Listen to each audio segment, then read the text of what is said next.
Hello बच्चों, ये प्रश्न को देखते हैं। तो प्रश्न में दे रखा है निम्नलिखित में से किसका द्विध्रुव आघूर्ण सर्वाधिक होगा। तो यहाँ पे दे रखा है CCl4 CHCl3। आइए मुख्य अवधारणा की चर्चा करते हैं। मुख्य अवधारणा, तो प्रश्न में क्या दे रखा है निम्नलिखित में से किसका द्विध्रुव आघूर्ण सर्वाधिक होगा। तो यहाँ पे अगर हम देखें तो दे रखा है CCl4 CHCl3। तो ये जो हमें दे रखा है ये हमारा क्या है, CX आबंध की प्रकृति। तो यहाँ पे अगर हम देखें तो यहाँ पे हमें दे रखा है द्विध्रुव आघूर्ण।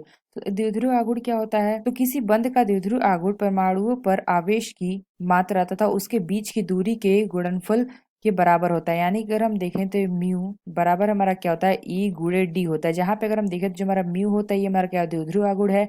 और यहाँ पे अगर हम ई देखें तो ये हमारा क्या है, आवेश की मात्रा। और जो हमारा डी है ये हमारा क्या है, दूरी है। तो यहाँ पे हमें दे रखा है CCl4। तो अगर हम देखें तो इन दोनों में से हमें बताना है कि कौन सा हमारा द्विध्रुव आघूर्ण सर्वाधिक होगा, किसका। तो यहाँ पे अगर हम देखें तो दे रखा है, तो यहाँ से अगर हम देखें तो दे रखा है CCl4। यानी कि अगर हम देखें तो ये हमारा C है। और यहाँ पे अगर हम देखें तो हमारा 4 क्लोरीन जुड़ा हुआ है। 1 क्लोरीन, 2 क्लोरीन, 3 क्लोरीन और ये हमारा है चौथा क्लोरीन। तो इसमें अगर हम देखें तो सबसे अधिक विद्युत ऋणात्मकता किसकी होगी, हमारी क्लोरीन की है।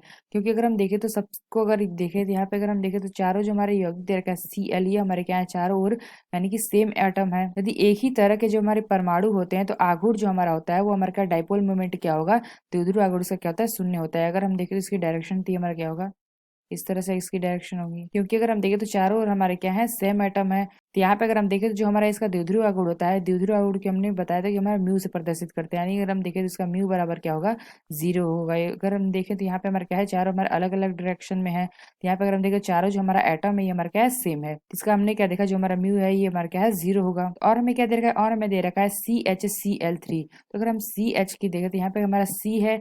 और यहाँ पे अगर हम देखें तो यहाँ पे हमारा क्या है, 3 क्लोरीन जुड़ा हुआ है। यानी कि अगर हम देखें तो यहाँ पे हमारा 1 क्लोरीन जुड़ा हुआ है। ये हमारा 1 क्लोरीन, 2 क्लोरीन और ये हमारा होगा 3 क्लोरीन। और यहाँ पे हमारा होगा H। तो यहाँ पे हमने देखा 3 हमारा क्लोरीन है, 1 हमारा हाइड्रोजन है। तो यहाँ से अगर हम देखें तो इसका जो डायरेक्शन होगा हमारा इस तरह से होगा। तो यहाँ पे हमने क्या देखा, CHCl3 में दोनों CCl आबंध आघूर्ण का परिणामी तीसरे CCl आबंध आघूर्ण के विपरीत दिशा में कार्य करता है। तो यहाँ पे हमने क्या देखा, जो हमारा CHCl3 के दोनों जो हमारा CCl आबंध आघूर्ण का परिणामी जो हमारा तीसरे CCl आबंध आघूर्ण के विपरीत दिशा में कार्य करता है। तो यानी अगर हम देखें तो ये हमारा क्या है, दोनों हमारे विपरीत दिशा में। यानी अगर हम देखें तो एक हमारा इस तरह जा रहा है और एक हमारा अपोजिट दिशा में जा रहा है।